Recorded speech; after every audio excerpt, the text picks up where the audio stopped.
Mula sa habulan at barilan to ultimate tapatan. Hanggang sa pinakahihintay na katanungan. Missed all the feels? Hindi pwede yan. Ito na ang rundown. Yes, the chase is over.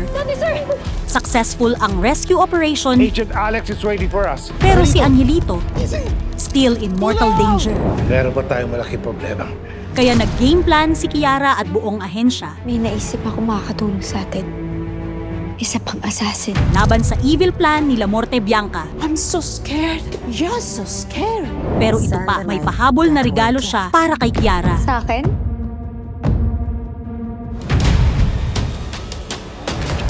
And the big question, teka, hindi pa yan!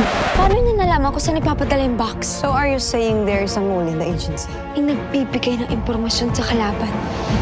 Mga shocking na ganap, kaya need ng more backup. I heard that the Great Lafornarina needs me. All forces The power is out. It's according to plan. versus La Morte Bianca. My daughter is here.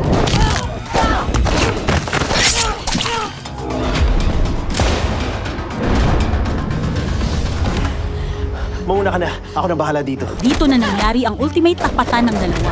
How dare you to turn against me, huh?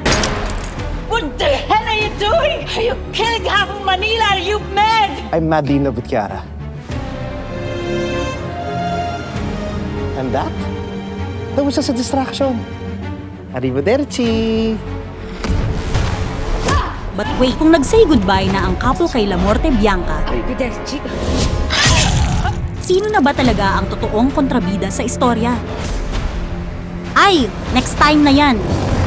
Let's focus muna sa new life ng dalawa. Hindi lang paghuhuli ng isda matututunan mo dyan kasi sa paghuhuli ng puso ni Nico. Kaso, on the watch pa rin ang agency sa couple.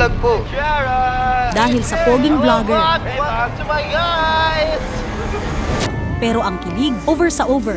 At ngayon, meron silang pagkakataon para mamuhay ng normal at maging masaya. Dahil after all the secrets, Maraming sikreto.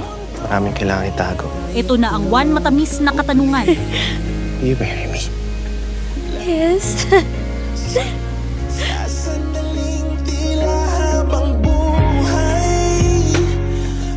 Happily ever after na ba talaga? O meron pa bang love triangle na eksena? Gusto kita. Mahal na nga yata kita eh. Alex? Is that Agent Alex? Oh, come on! Abangan ang bawat kaganapan sa A Secret in Prague. Gabi-gabi pagkatapos ng Someone Someday.